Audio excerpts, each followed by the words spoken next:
Thank you, Praveen. I would like to first thank the CESP, the leading center for the study of economics in the country for decades. I would like to thank Professor Praveen Jha for giving me the honor of delivering the Sukhamoy Chakravarty Chair Lecture. We have all been beneficiaries of Professor Sukhamoy Chakravarty's, his great scholarship. He was, in fact, as Praveen would know, often compared with Amartya Sen for his brilliance. People would say that, why not he, kind of thing. The difference was that Professor Chakravarty gave up a purely academic career and chose to play an important role in the shaping of India's development strategy. He advised the government for over a very long period of time and played a very important role in the evolution of India's development strategy over time. Apart from writing about it very brilliantly, I'll have occasion to mention both of these aspects of Professor Chakravarty later. While delivering my talk on the historical roots of India's development strategy, I would therefore like to pay my tribute to him and acknowledge his guidance, which I was privileged to occasionally receive. I am humbled to speak before an audience of eminent economists and very bright young students, which CESP has been always very fortunate with, from whom I have learnt a lot. In fact, over the years, and as Praveen referred to it, I've been around for more than 53 years around JNU. So over the years, one has had the occasion to learn from and interact with the range of very illustrious scholars who were the faculty at the CESP. So I really think I'm delighted to be able to speak at the CESP, and I'm also very grateful to see a large number of colleagues and friends who have come to listen to this talk. What was unique about India's development strategy since independence, unlike most other post-colonial countries, was that it occurred in a democratic and independent, as opposed to being a junior partner of some superpower. It occurred in a democratic and independent framework. Now, why was it so? Why did India have such a strategy? It's certainly not because, as our top leaders tell us, because we were the mother of democracy, or because we were the Vishwaguru, or because we knew the nuclear technology in ancient India. You may remember the dismissed vice president said that Arjun in the Mahabharata had a nuclear tipped arrow. So we had all this knowledge, and therefore we had a very different way of evolving our development strategy. Obviously, it is not that. So more seriously, the answer lies in the nature of the state that was born at independence. And here is where history comes in. And history, as you know, is at the moment the victim of the maximum amount of distortion and misuse. But nevertheless, we cannot answer the question that I have raised without going back into history. A very obvious fact is often overlooked by a range of scholars, which is that the nature of a state is a function of, or is critically determined by the nature of the movement that led to the creation of the state. So people start talking about that state without looking at what created the state. To give you an example, you cannot have a Bolshevik revolution and at the end of it say, let's have a bourgeois democratic society. Or you cannot have a movement led by Jinnah in the name of Islam, and then in 1947, August give a speech saying, now that we have Pakistan, we will be a secular country. Jinnah's words were not only drowned in blood, but for quoting him, as you know, Mr. Advani, poor man, lost his position in the RSS. You can't do it. You can't ride a tiger and just get off whenever you like.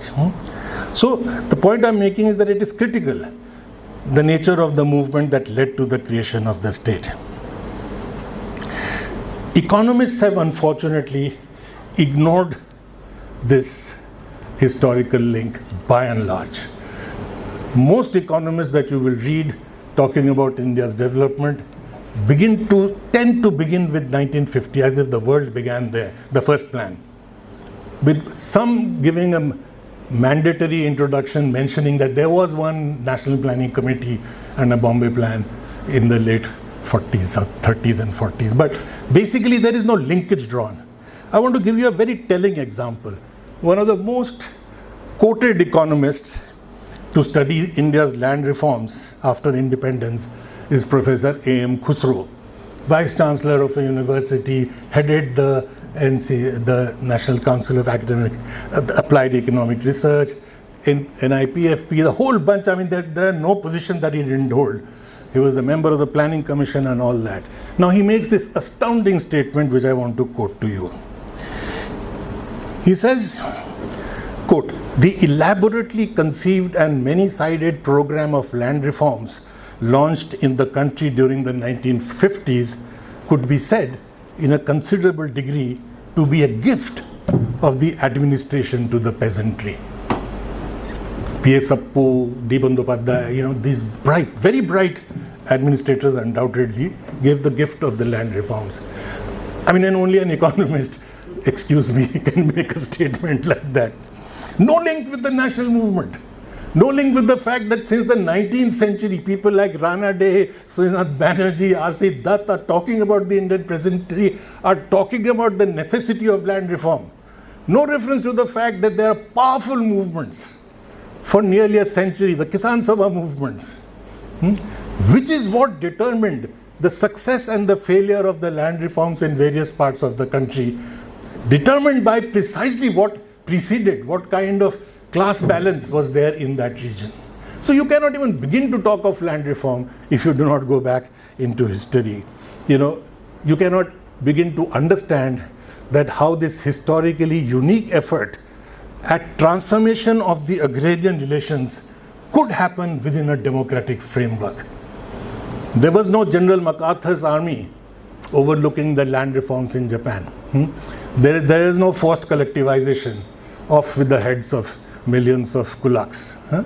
It was done within a democratic framework, and it could only be done because of the background that I mentioned, because of decades of the sacrifices and activities of the peasantry before that. Let me very quickly go over specific features of the Indian national movement which not only created the post-colonial state, but which I think were critical in determining the nature of the state and what strategies it could adopt. I'll just mention 4 or 5 quickly. Firstly, that the Indian national movement was a prolonged and a mass movement. A movement over nearly a century and a mass movement involving the people in a very big way. Which meant that the ideas, what I'm contrasting with it is that it wasn't a coup. It wasn't a capture of power. It was not a guerrilla movement, a movement led by professional revolutionaries which did an insurrection, not a red army just marching through and capturing power. It was a movement built upon the people over a prolonged period of time. So the ideas of the movement therefore go deep down into the mass of the people. And they cannot be easily reversed. You cannot do a Deng on Mao. As Deng famously said, I don't care what the color of the cat is, so long as it catches mice. Capitalism, socialism, ki farak panda hai na? America is friend or not friend, anything will do. Now you cannot do that. Even now you cannot do that in India, in a democratic society. So if a certain idea has gone deep down into the minds of the people, changing that is a very prolonged process. So that is number one. It's not easily irreversible. I will not say totally, it's not totally irreversible. As I come to the end of my talk, you will see that a lot of it is being reversed, but still. Now, secondly, what were these core ideas that went deep down into the minds of the people, which are relevant to discuss the strategy of development that India adopted? Firstly, that India would be not only a sovereign country, it would be independent, it would be anti-imperialist, and it would support anti-imperialist movements globally. And it won't go about turning its face away when Gaza happens and support Israel, for example. I mean, it would be inconceivable in the thinking of the leaders of the freedom struggle. So that was number one, sovereignty. Each item that I'm going to mention, you will see immediately how they have been eroded in the recent past, but I'll come to that when we get there. Secondly, second core idea was, and this second core idea was India would be a democracy. An idea which did not wait, as Professor Irfan Habib recently in the Sitaram Memorial Lecture said, that the ideas of anti-imperialism, democracy, etc. did not have to wait for communism or the Marxism to catch up in India. You know, one of the first, the most comprehensive critique of imperialism emerges from India by the early nationalists, simultaneously with Marx, you know, decades before Lenin, decades before Rosa Luxemburg.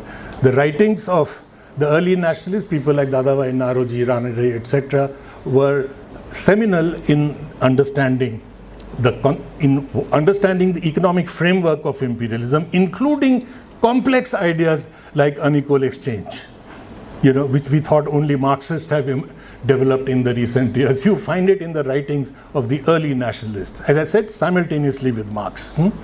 So sovereignty, therefore, anti-imperialism and sovereignty was deep-rooted. Similarly, democracy was deep-rooted.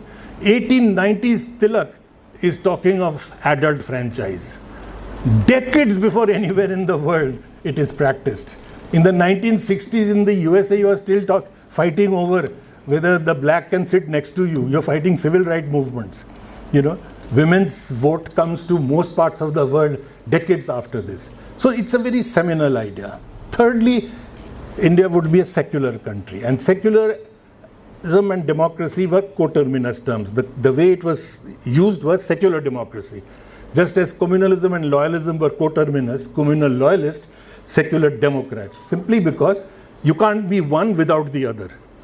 You can't say I'm a Democrat, but Democrat only for the Hindus, the Muslims can take a walk. So if you're one, you have to be the other. Fourthly, the future India would be pro-poor. It would have a pro-poor orientation. I choose my words carefully. Not socialist, not communist, though in the freedom struggle, socialist and communist trends were very powerful trends, but there was no consensus on it. But consensus was there on pro-poor. From Dadabhai Naoroji again, from the moderates, his first book, Poverty and Un-British Rule in India. You read any of the early nationalists, read R.C. Dutt, read Surendra Banerjee or Ranade or Dadabhai Naoroji, you'll find that poverty is made the main cause why they think we need to fight imperialism. So it is put at the center. And of course, this notion of pro-poorness is carried forward by Gandhiji with his focus on the Daridra Narayan, turning the face towards the poor. Then Nehru, the socialists and the communists take it even further. And lastly, the idea of a scientific temper. India would not be an obscurantist, superstitious, ritual-ridden country, but would be modern. Now, the point to note is that there was a consensus across the wide spectrum of the Indian national movement, from moderates to extremists to Gandhians to Nehruites to Congress socialists to communists to Bhagat Singh, the revolutionaries, the capitalists. There was a complete agreement on all five of these ideas, a consensus. The only people who did not agree were those who were not part of the freedom struggle, which is the communalists and the loyalists. But for the rest of the country, what I'm trying to say, this is not just Gandhi Nehru. This was the consensus of the freedom struggle, the people's movement of India, right? Now, the Indian state was born in 1947 carrying these core ideas of the freedom struggle, which Tagore called the idea of India. And these ideas were encapsulated in the Constitution of India. Each one of these 5 ideas are actually there in the Constitution, including the scientific temper is mentioned as something that in the Indian Constitution. When the Indian state was born, the RSS and the Hindu Mahasabha and the Hindu communalists, the Muslim communalists had shifted to Pakistan. The Hindu communalists made a major attempt using the Holocaust-like situation of the partition riots, the heightened communal temperature Hindu-Muslim conflict, and the murder of Mahatma Gandhi, which was part of a strategy of killing many more like that, to create a situation where they would be able to change the nature of the state from the idea of India to a mirror image of Pakistan, Hindu Rashtra as a mirror image of Muslim Pakistan. A big bid was made in the 40s period, 46, 47. This is not a talk about that, so I won't discuss this, but I need to mention it. But this was pushed back. Pushed back, the heroic manner in which it was pushed back by the leaders of our national movement is quite another story. Pushed back so hard that within 3 years of these riots, you have a general election, the first general election, and the entire Hindu communalists put together, all the same parties, Ram Rajya Parishad, Hindu Mahasabha, just name them all put together got only 6% of the votes. 94% of the Indian people still voted for a secular India. Now this is what I mean by ideas of a movement are not easily reversible. You can't have a riot and then say, chalo bhul jate, now let's have a Hindu Rashtra. Because these ideas were core ideas over a long period of time. To return to our theme, any development strategy argued or adopted at independence by the newborn state was bound by the parameters set by these core ideas that I just enumerated. They couldn't go beyond it. No one could or did argue for a model of growth without democracy or as junior partners of any superpower. Anybody who did would have been in the dustbin of history at that time, if anybody tried to argue that. Nobody. Even the capitalists did not argue the so-called South Korean model. That is, an authoritarian regime in partnership with an industrial bourgeoisie pushes through growth quickly and then talks about democracy when dekhi jayegi aage. Now nobody argued that. The capitalists, the famous Bombay plan, the so-called Tata Birla plan, which comes out in 44, 45, the central assumption of that plan is that there would be democracy, the future planning would be in a democratic framework, there would be welfare capitalism, there would be land reforms, and independence from foreign capital, and particularly the superpowers after the Second World War. So this is even the extreme right, so to speak, of the spectrum of the national movement. So, and as you know, at the point of independence, there were a series of plans, the Gandhian plan, the Royist plan, the capitalist plan, the National Planning Committee plan, etc., etc. And as I said, nobody, all of them stayed within these parameters. However, the path chosen, that is transition to modernity and industrialism with democracy and with sovereignty, was a unique path, uncharted in history. As Jawaharlal Nehru put it, we have no guidance from history on how to go on this path. No country in the world industrialized with democracy. Dickensian condition when the working class, when Britain industrialized, the first industrializing country. The question of democracy was at least a century away. Enclosure movements. I mean, how do you make the transition to capitalism, to this group I need not elaborate this, you have to go through what is called the phase of primitive accumulation, right? Now, how do you do that primitive accumulation? Except on the backs of the working class and the peasantry. Where do you accumulate your original capital from? On the basis of you make the transition. It has to be on the backs of the working class and the peasantry. That is why the Dickensian conditions of the working class, that is why the enclosure movements, that is why slavery in America, that is why 50% land tax in Japan, because that is how you raise your capital. And to the extent that you don't raise it from the backs of your own people, you raise it on the backs of other people. That is on the basis of colonies. Every country in the world which industrialized, every European country, France, England, Germany, Italy, USA, just think of it, Japan, all of them had colonies. To give you just one figure, since this figure was, this calculation was made by one of the stalwarts of the CESP itself, Professor Utsa Patnaik calculated that in 1801, which is when Britain is at the peak of its being the first industrializing country in the world, 85% of what was the GDP, the gross domestic capital formation in England, 85% of that is what Britain took as tribute from the colonies. So in other words, another way of putting it is that Britain could actually invest to become the first industrialized country in the world twice, almost twice as much as what it had raised from within its own economy. The rest came from the colonies. So to the extent it came from the colonies, the working class and peasantry were, that's why colonialism is supra-class, on both sides. The colonies lose, every class loses, and in the metropolis, every class benefits from colonialism.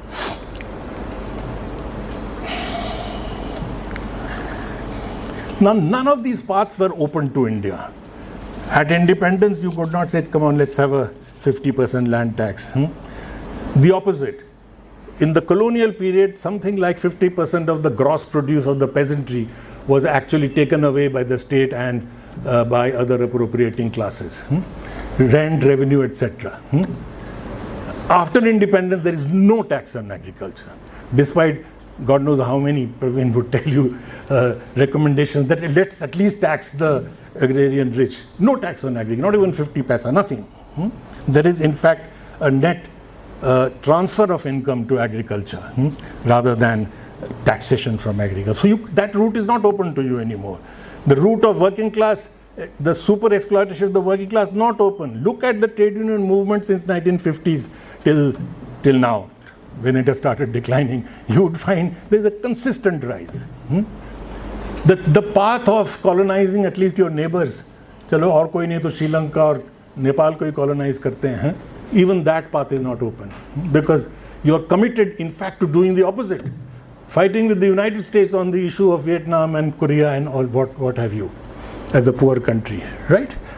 So therefore, it must be recognized that it is a path which was unique and very difficult.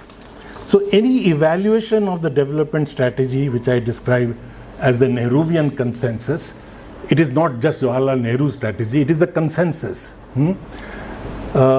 must be evaluated with this in mind. No civil war occurred after the Indian Revolution. Give it a thought. After every revolution, the French Revolution, the Russian Revolution, even the Chinese Revolution, millions had to die. Here you make as big a revolution, probably one of the biggest in the 20th century. It changed the face of colonialism globally, India's independence. And there's no civil war following it. Simply because the insistence on staying within the democratic framework, not pushing through by force, even apparently a very good policy if the people were not with it. Nehru was at that time hugely criticized by the socialists, particularly people like Jayaprakash and others, but even by the communists for not pushing through. And Nehru said that, I may be a socialist, but there is no socialism without democracy. I am not going to push it through unless I can carry the bulk of people with me. And that is why you did not have a civil war. And again, that is something worth remembering. Now, this aspect is often ignored by scholars who constantly contrast India with South Korea and Japan. I mean, you're comparing apples and oranges. You know, you're comparing a situation. Vivek Chibbard, for example, does this repeatedly in his quite an influential book called Locked in Place, where he compares India with South Korea. Paying no attention to the fact that there was no democracy in South Korea. You could have a 60-hour week.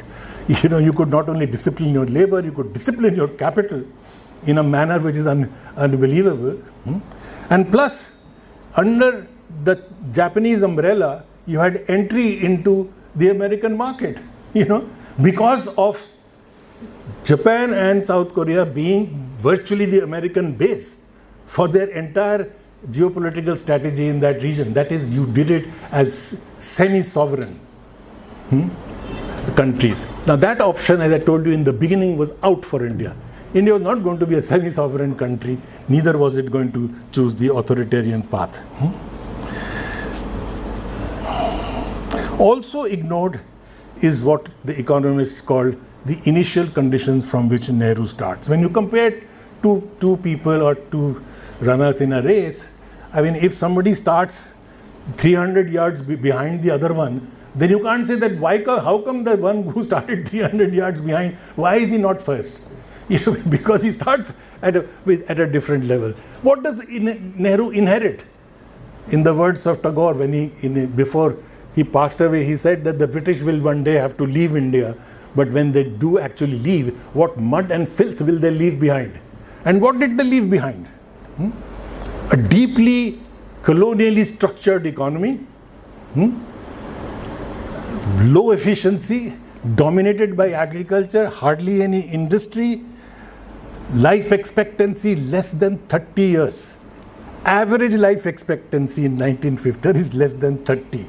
So the poor must have been dying in their teens or even before that. 84% illiterate, 94% women illiterate. A famine-ridden country, 3 million died just 4 years before independence of famine. I mean, if you look at the statistics just after independence, the millions of tons that had to be imported just to prevent famines in the country. And above all, a deeply divided country. That is what you inherit. And it is from there that you have to lift the country to make a transition. So while evaluating these aspects must also be kept in mind. What I'll do is I'll do a very quick evaluation, nevertheless, of what happens in the Nehru period. Of what I think are the successes of the Nehruvian consensus. Before I come to what I think is a ridiculous rubbishing of that period that has now become popular among the neo-colonialists and the communalists. At independence, I'll just take some water. At independence, India was, as Nehru described, in a neo-colonial situation. You got your political independence, but your economy is totally dependent on the same countries from whom you got independence. To grow, you need to invest. To invest, you need capital goods. India produced no capital goods. From 1945 onward, there are industrial delegations going out of India all over the world saying, where can we get some machinery? How are we going to how are we going to start our plants, right? So you start from zero. And that is what the Nehru-Mahalanobis strategy tried to tackle. So very quick, short figures. To many of you students of economics, these are well known, but nevertheless, let me go over them. Because quite often we ignore what is very well known. In 1947, more than 90% of the capital goods had to be imported to make any investment in India. More than 90% of even machine tools, your pliers and wrenches also had to be imported. So leave alone major machines. The Nehru-Mahalanobis strategy between 1951 and 65 leads to a 7.1% annual rate of growth of industry, which is amazing considering that before that in the 19th century you had deindustrialization, and in the 20th century a very low rate of growth of industry. From that you come to 7%, but that's not the critical point. What kind of industrial growth happens?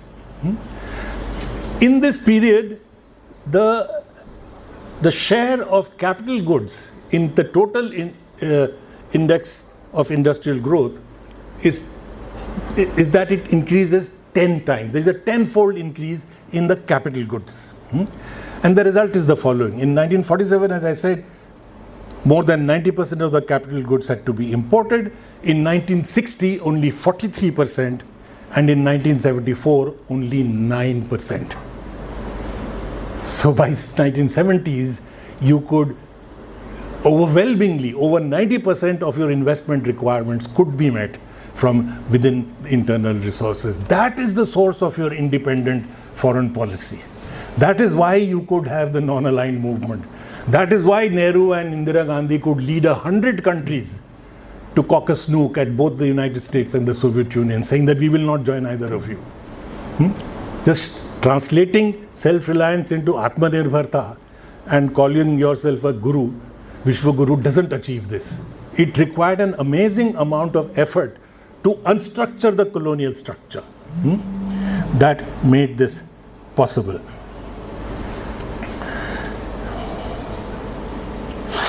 This transformation in a very short period was made partially made possible to a very large extent by the use of the public sector, which got strewn all over the country. The HMTs, the BHELs, the Heavy Electrical Corporation, the Bharat Earth Movers. I don't want to give you a list, you're aware of them, all over the country. And I must highlight that these were not white elephants as it is made out today. You must remember that the public sector savings between 1950 and 1965 were considerably higher than the private corporate sector savings. So this notion that public sectors were all sort of eating up national resources is not true at that time. The second HMT comes up and Nehru is very proud when he inaugurates it, saying that it has come out entirely out of the profits of the first HMT. You know, this has been very well shown by Pulappre Balakrishnan in his latest book. So this is the industrial side. The second is the canard spread that Nehru neglected agriculture, because you cannot deny that after all industrial growth did occur in that period. So he said, "ठीक है, industry तो कर लिया, पर he neglected agriculture." Again, a complete rubbish. Land reforms within 7 years after independence. The back of the nearly 150-year-old zamindari system is broken. Land reforms with all its defects brings a fundamental change in agrarian relations in the country. And again, between 50 and 65 or 64, I don't want to use the 65 because it was a famine year, agriculture grew at about 3% per annum, which is 8 times faster than the rate of growth in Indian agriculture from 1891 to 1946. That is what it could do in the previous 50 years. It is growing at 8 times faster. And you say he neglected agriculture. And I don't want to go on about it. I've written about it, but I just want to quote to you Daniel Thorner, who, along with Wolf Laryczynski, were perhaps the closest observers of Indian agriculture at that time. He says that the charge that the first 3 plans neglected agriculture cannot be taken seriously. I'm quoting him. He says, in India, the first 21 years of independence, in the first 21 years of independence, more has been done to foster change in agriculture and more change has actually taken place than in the preceding 200 years. So I leave agriculture at that. Thirdly, Nehru in the period 1950s and 1960s anticipates the knowledge revolution. India had missed the bus twice over, the first industrial revolution, the second industrial revolution, the opportunity of the Second World War. All of them were lost to us because we were under colonial domination, and Nehru was not going to lose the next opportunity. So therefore, the 50s and 60s are not only about building the so-called temples of modern India, the dams and the steel plants and the bridges and things like that. It was all about, and again, one doesn't focus on it. From the very beginning, it was all about setting up a scientific, technical knowledge sector. The IITs, the IIMs, the CSIR, the Bhabha Atomic Research Center.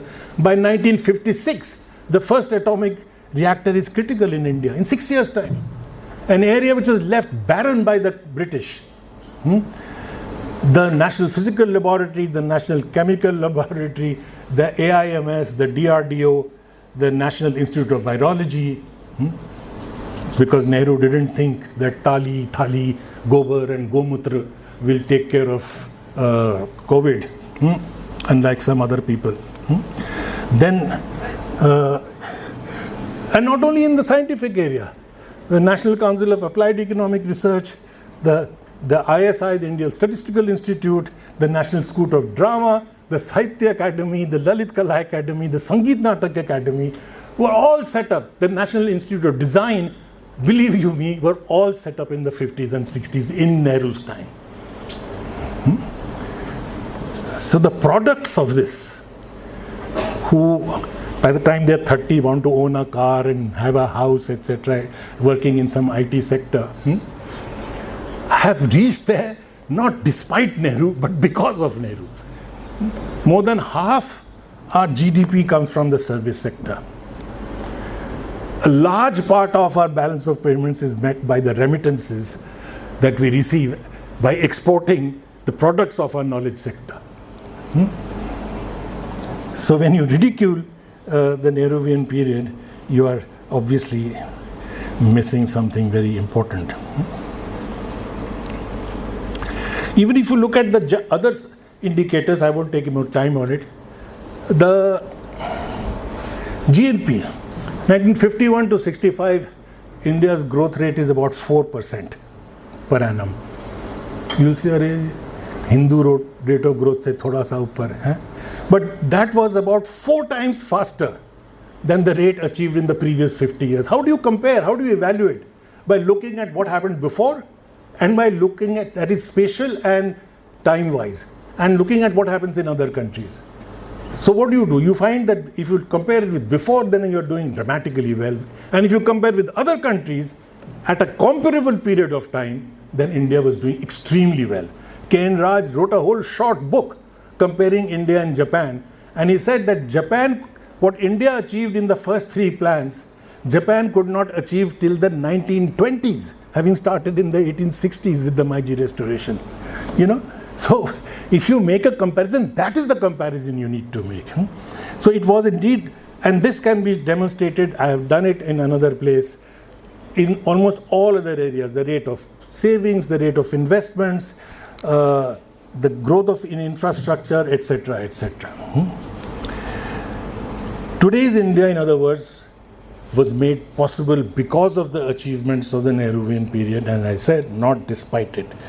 The neo-colonial, neoliberal, turning increasingly pro-communal scholars who are unfortunately widely read and in universities and taught, take a completely different position. Like who?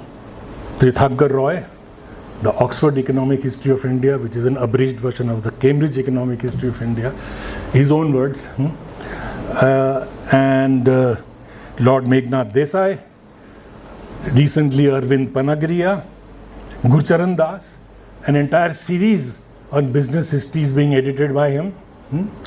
They believe beginning with Tirthankar Roy, that the colonial period was very good. Tirthankar Roy actually says that if the British had not come, it is unimaginable that India would have achieved the various targets that it has achieved. In other words, colonial rule was necessary. Believe you me, and it is taught in many universities, including Delhi University. They argue the colonial period was very good, and then the shift in 1991, the neoliberal turn or the turn, was very good. These were the good periods. And the Dal Mein Kala, the bad period, was the Nehruvian years. As Desai says, the first 40 years of India's independence were wasted years. Gurcharan Das repeats this. All of them say the same things.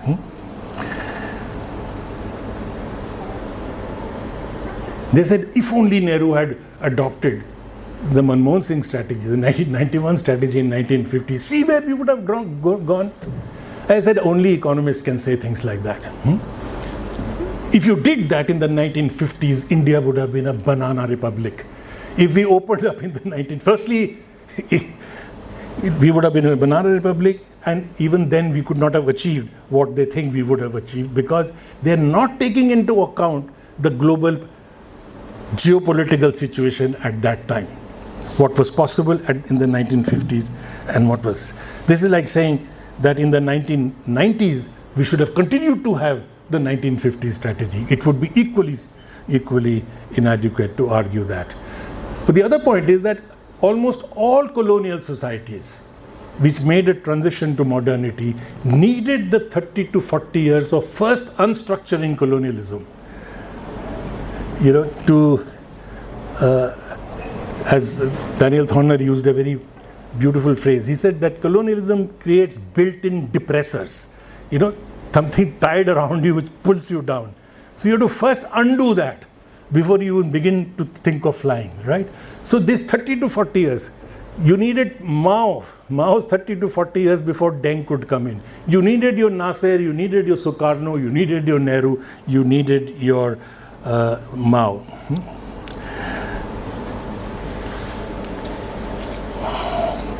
As I said, that this getting wise after the event, in Bangladesh they say, Chor palale buddhi ashe. The thief is long gone, Now suddenly you've got this. When the chore was there, you should have thought of it, no? So when you are in the 50s situation, did you have an alternate strategy? No. Now you say that Nehru should have done this in 1950s. But the fact is that a wide variety of economists, as Sukhamoy Chakravarty pointed out, that the common sense, the wisdom of the time, of the 50s and 60s, was that the Indian strategy of development was the correct path to take. All names you'll recognize: W.W. Rostov, Rosenstein Roden, Wilfred Mandelbaum, George Rosen, Ian Little, Brian Radaway, just name it. All of them thought that this experiment, they looked at it positively and contrasted it to the totalitarian path in making the transition. As Sukhamoy Chakravarty again very beautifully put it, he said contemporary development economic theory and the economic development in India, which was actually taking place, were dialectically related. One led to the formulation of the other. Which is a few more points before, which brings us closer to today's India.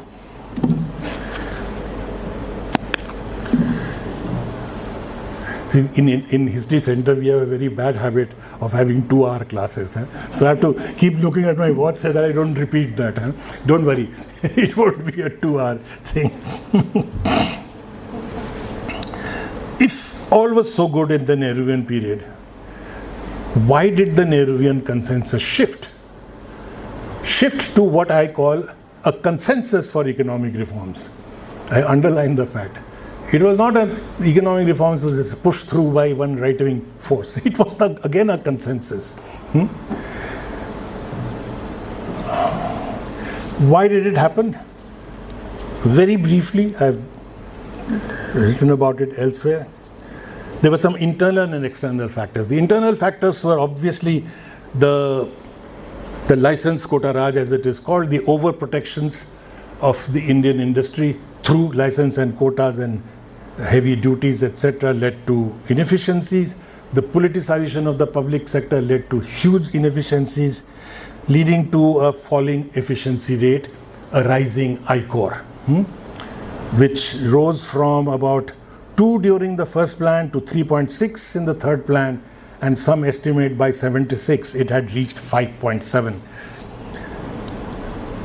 This is one reason why you needed to change. Something had to happen. And one easy way of efficiency, which was used by almost all the East Asian countries, was expose yourself to the world market. You would be forced to be efficient. The second thing was, the external change was best described by a historian, an economic historian, a Marxist, probably one of the best, by Eric Hobsbawm in his book, The Age of Extremes, the Short 20th Century. He says that in this period, something fundamentally has changed in the nature of world capitalism. There are huge capital transfers occurring, almost reminding you of the first phase of globalization that you saw in the 19th century, when there were massive capital transfers. But they were occurring in a colonial context. This, he's saying, is occurring in a different context of independent indigenous states, and where foreign capital was internationalizing production. That is, the multiplier's effect was retained within the destination country, which was completely different from the nature of foreign capital in the colonial period, where the entire multipliers went back to the country which actually gave out the foreign capital. Secondly, apart from this new aspect of the nature of foreign capital, that is why from the right to the left, from China to CPM government in West Bengal, everybody was saying, more foreign capital to me, please. Imagine, a few years ago it would be unthinkable. It would be the route to colonialism. Obviously, something had changed in the nature of foreign capital in this period. Secondly, he said that there was a huge explosion in world trade in manufacture. It increases by about 10 times between 1950 and 1970. World trade in manufacture increases by 10 times, and the share of the third world doubles. In other words, the former export pessimism of the third world being able to enter the world market in manufactures was seen to be no longer as true as it was earlier. And the obvious cases cited were the so-called East Asian miracle, who rapidly increased their footprint in the manufacturing trade in the world. All this combined to argue for a need in a shift for strategy. The need was voiced since the 1960s itself. Manmohan Singh's Oxford thesis argues that perhaps the time to shift from an ISI, the import substituting industrialization strategy based on export pessimism, needs to be loosened. You see it in Bhagwati and Desai's influential book at that time, and so on. But the political and economic situation in India would not allow a shift. China shifts in 1978, we shift in 1991. Because as I said, in India you can't do a deng on Mao. In a democracy, a shift means creating another consensus. It takes a long time. Apart from that, there were external and internal reasons why we could not shift in the 60s and 70s. 60s is the time when the United States wants to play Big Brother. It really meant business. As Johnson says, India needs to be put on a short leash. What you tie around a dog's neck, keep that leash tight so that the dog doesn't wander about. I could tell you many stories about how the Americans looked upon India in this period, but maybe later. But this is a very interesting description of how they were looking on India. This was the external situation, not ideal for opening up. The internal situation was, politically, Indira Gandhi was able to retain power in 1971 for the Congress party in alliance with the communists. So the question of now going in for a liberalization strategy did not arise until the consensus had shifted. And in shifting that consensus, people like Sukhamoy Chakravarty played an important role. A large number of left economists, Sukhamoy Chakravarty, Amartya Sen, K.N. Raj, Hanumantha Rao, Arjun Singh Gupta, Meghnad Desai in his left avatar, and later Jyotiba Subudhade Bhattacharya, all agreed, shifted toward the consensus towards reform. The United Front government, with support from outside, from the communist parties, wanted a 10 times increase in foreign direct investment. So obviously the consensus had shifted. But the consensus did not shift to what a caricature of economic reforms and globalization. Because globalization and economic reforms is presented as full acceptance of a neoliberal model, state pulling out totally, surrender to the Washington consensus, full capital convertibility, etc., etc. Now, none of this was envisaged. And again, Sukhamoy Chakravarty played an important role when he was among the first to describe the situation in East Asia and say, for God's sake, it is not a binary between free market and state intervention. East Asia is not an example of free market. East Asia is an example of great amount of state intervention.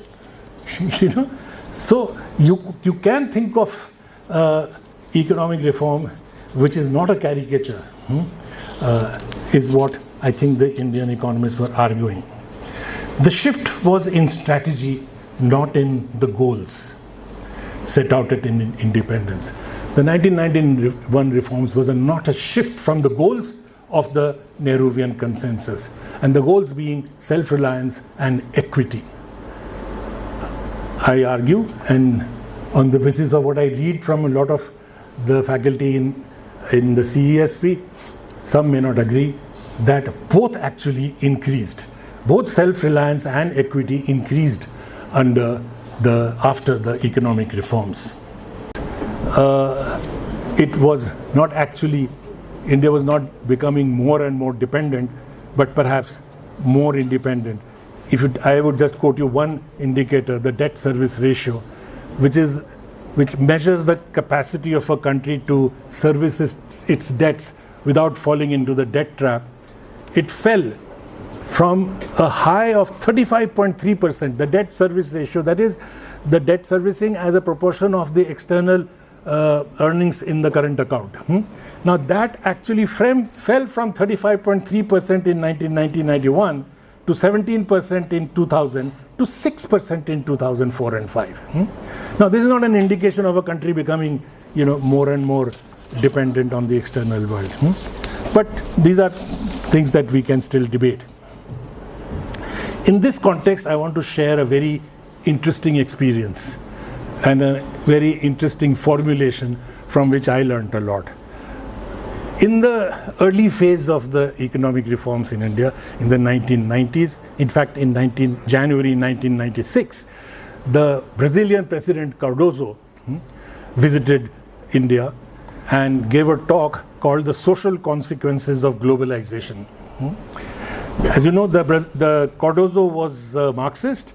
He was a left dependency thinker, a professor like Manmohan Singh, but not with a clear left understanding. And he led Brazil from military dictatorship into democracy and into economic reforms and participating in the globalization process. So when he came to talk, some intellectuals said that, Professor Cardoso, how could you do this? How could you as a Marxist, you as a leftist, bring Brazil into this path of globalization and economic reform? His answer was extremely educative to me. He said, you're asking the wrong question. Globalization, he said, has become a fact. Gone are the days of the Iron Curtain and the Bamboo Curtain. They are all part of the globalized process now. If you do not participate, you become a Myanmar. The question, he said, that you should be asking me is not whether to globalize or not, but how to globalize. And then he said, that do you globalize with your sovereignty intact, or do you globalize by disappearing into the armpit of the United States? First question. And the second question he said you should ask is, do you globalize with a safety net for the poor, or do you do your structural adjustment and participation in the globalization process by abandoning your poor? These are the questions you should be asking. And then he went on to say something which the audience, which was largely a left audience, was quite surprised by. He said that you have an advantage over Brazil in this. So they said, what advantage can we have? He said, your advantage is that you have a long tradition of popular mobilization, of community work, by which he meant civil society movements, and resistance led by Gandhiji, and the fact that you have a democracy. It's very interesting. What Cardozo said was virtually the same thing that Hugo Chavez, this fire-eating communist from Venezuela, when he visited JNU, he started his lecture by saying that you have a tradition from Gandhi, from Nehru, from the socialist and the communist. He drew a straight line there, not a dichotomy. So this is what Cardozo said, that your democracy will ensure, your spirit of resistance will ensure that your people will not allow your governments to sell your sovereignty to any foreign power or to abandoning your poor. These were, to me, like prophetic words. With the 1990s, the moment that economic reforms come, civil society movements all over the country begin to speak of what about the poor, what about the poor, what about rights of the poor, and all the rights-based movements emerge. And it is in the reform and globalization era of Manmohan Singh that you get all these right-based legislations. The right to information, the right to education, the right to food, and most importantly, probably the world's largest social security measure, which is not a dole, but which gives social security with dignity, the right to employment, which of course we are busy destroying at the moment. But all of them came in this period, proving what Cardozo was saying was right, that it is not necessary that economic reform will always be entirely on the backs of the poor. Similarly, democratic pressure ensured that India's sovereignty was not compromised. I mean, remember the days of the nuclear deal with the United States. The amount of pressure that was put. So much so that the left parties actually left the alliance to ensure that we did not go into a deal which compromised our autonomy. Alas, the situation today, in the last decade, no longer fits this paradigm that I have just spoke of. Largely because the advantage that Cardozo talked about, democracy, the right to resist, the right to assemble, the right to speech, have been taken away. We are no longer described as a democracy in the world. We are described as an electoral autocracy. As you know, just winning an election doesn't give you democracy. Hitler also won elections. Trump has also won elections, So that doesn't make you a Democrat, right? And the downgrading of India that happened over this period from a democratic country into various stages into an electoral autocracy was statedly for the following reasons. The way we treat our minority, the way our civil society movements have been suppressed, the way our freedom of the press has been taken away. So it is no secret in the world anymore. We may say we are mother of democracy, but the world doesn't think that we are mother, father, or even children of democracy. We are among the lowest. We are the bottom of the list in the press freedom index in the world. We are very close to Russia, if that means anything to you. The result is that our poor have been abandoned for the first time since independence. We tom-tom our number of billionaires when more than half our children are malnourished. We are below sub-Saharan Africa in the hunger index. We are below other South Asian countries in the hunger index. Our Home Minister tells you repeatedly that everybody wants to come into India, infiltrate into India. I wonder why, when the Bangladesh hunger index is 81, Nepal is 69, Sri Lanka is 60, and India is 111 out of 125 countries. So we are pretty much at the bottom in the hunger index. There are obscene levels of inequality. Number of studies have shown that. I'm not going to go into it. Except that the government, of course, is very interesting. The government quotes World Bank figures to say poverty has disappeared in India. It's less than 5%. So I asked one very senior World Bank official, happened to meet him, I said, how come you're producing these idiotic figures? So he says, what can we do? We have to depend on the government. We are, by constitution, we cannot we cannot do our own measurement. We have to analyze the figures given to us by government. So the government gives them imaginary figures. World Bank produces a report. Then the government says, look, World Bank is saying that hamara the poverty abolish ho gaya. I mean, it is such a silly joke. Many economists in this department, Himanshu, for example, have been critiquing these kind of statistics and has been suggesting a very simple thing called the smell test. And you would know whether poverty has actually decreased or not. Education, the only route to social mobility for the poor, is no longer treated as a public good. It's handed over to a rapacious private sector and is being increasingly handed over to a foreign sector. JNU, where if you got admission, you were paid. If you did not have enough money, that is, if you would get the merit cum means scholarship, and I have known dozens of students who have lived on that merit cum means scholarship and have contributed money at home, is destroyed. While Ashoka comes up, where don't fall dead, it costs you 50 lakhs to get a BA degree, not even engineering or medical. 50 lakhs. I mean, are you in this country or are you in the Mars? I mean, I really don't understand.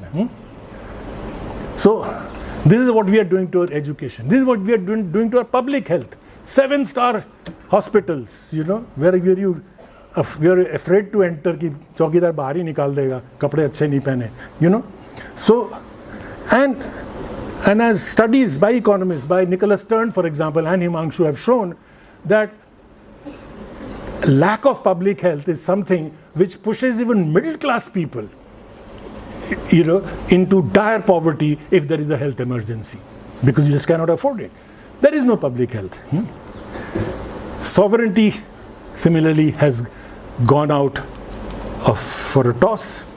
So what I was trying to say is that he says that your democracy and your resistance will ensure both the safety net for the poor and your sovereignty.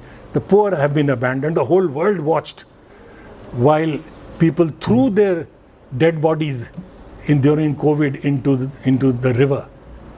The poor did not even have money to cremate their dear ones. They just threw their bodies away. People walked at over 45 degrees centigrade for hundreds of miles to their villages because you did a lockdown within a 4 hours notice with no safety net. I mean, it is inconceivable in earlier times. Similarly, sovereignty has gone for a trot. Increasingly, we are becoming a junior partner to the advanced world and particularly to the United States. We are selling our country in order to buy political acceptance. A country where you are not even given a visa to enter now hugs you. Obviously, there is something in return. We don't stand up against imperialism anymore. We as a poor country in the 50s and 60s stood up in the world and opposed the United States strategy on Vietnam, opposed the Korean War. And when people were asked They said that, who are you? You are a country with a begging bowl. Who are you to advise? So Nehru gave this answer. I have not read it, but he reportedly gave the answer that we may be poor, but who has told you that the poor do not have a voice? And in fact, Nehru did have a voice, both in the Korean War, in preventing Belgian Congo in going back into a colony. It was an important voice in the world in fighting imperialism at that time. And here we are, sending our unemployed, overpaid, happy youth to Israel and to Ukraine to die, and to enable the genocide in Gaza. Because after all, only Muslims are being killed, no? We permit open calls for the killing of Muslims in India. So why should we be worried about Netanyahu doing exactly that in Gaza? As I said, it's a different world altogether. The new strategy is crony capitalism. Crony capitalists supporting a communal fascist regime. The communal fascist phrase, I must give it to the Economist, is Amartya Sen's phrase. He's the first one to use it in the 1990s.